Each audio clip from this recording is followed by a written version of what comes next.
I just kept having ideas come to me. I would get ambushed by them. They would come at odd moments, like when I should have been doing my homework.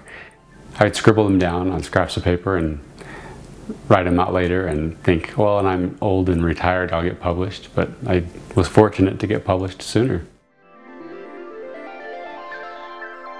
Yeah, well, mostly since college, actually. I didn't really plan on being a writer, but while I was in college, just kept getting these great ideas.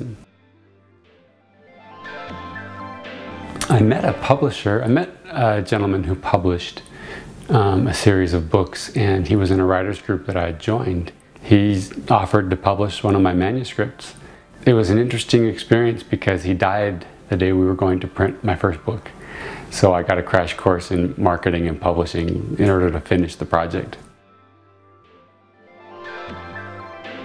I like all kinds. I've published a lot of fiction for kids, but I've also written several biographies, nonfiction, a novel. I have a novel coming out.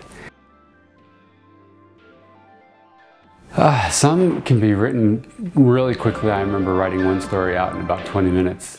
Others take a lot longer, months, years. Every story needs polishing and tweaking. Yeah, it just depends on the inspiration, how long it takes.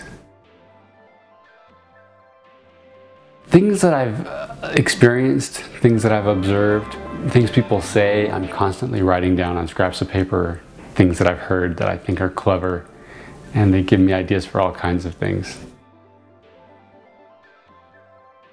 Yeah, hopefully the lame ones get tossed, and sometimes you don't always know right away, but I try to get everything down. I try to organize my ideas by story, so if they're related, I'll try to incorporate them all into one story.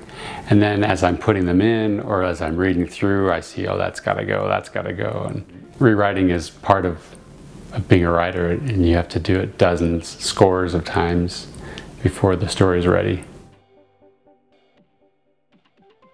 This last book that I did, I inherited the manuscript. It just wasn't complete. There wasn't enough character development. There were holes in the plot. Yeah, I had to kind of crawl inside their heads and pull out what they might be thinking or feeling and express that in their actions. Rather than saying, he thought this or she thought that, I have to express that in something that they do. My grandfather wrote it. He grew up in Northern California, ranching, and did a lot of hunting and fishing, and so he knew the area really well, and he wanted to write a story set in that land.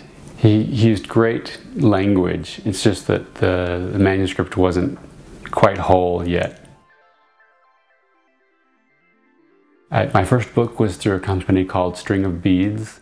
And then another company, Leatherwood Press, asked me to write a nonfiction story for children. And then I formed my own company, Premio Publishing. That they control the content, they control how much marketing gets done, and they keep most of the profits.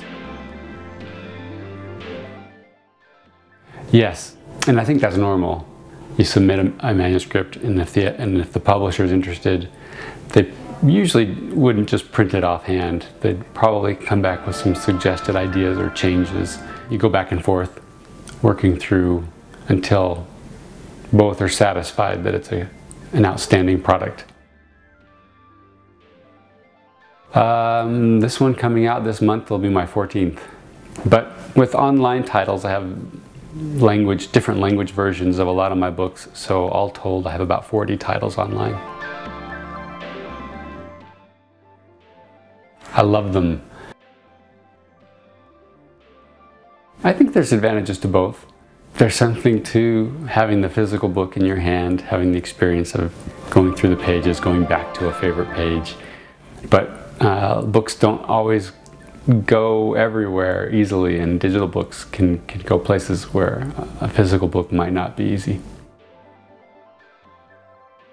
For illustrators, I get referrals from friends. I've joined a LinkedIn group, and I like to look at their portfolio and find an artist whose style I like, or whose style fits the manuscript I have in mind. And then I approach them about writing and ask them if they're okay with receiving royalties and send them an agreement.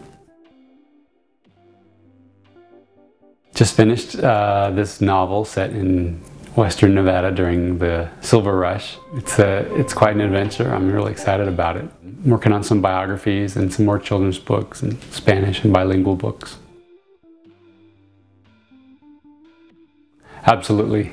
I tell people that they've got to write. They've got to dedicate time every day to writing. I spend time, usually the same time of day, every day, either researching my project or writing. That's the critical thing. People always think, well, when I have extra time, I'll sit and write. But you have to make a time every day. Join a writer's group and rub shoulders with other professionals and make contacts.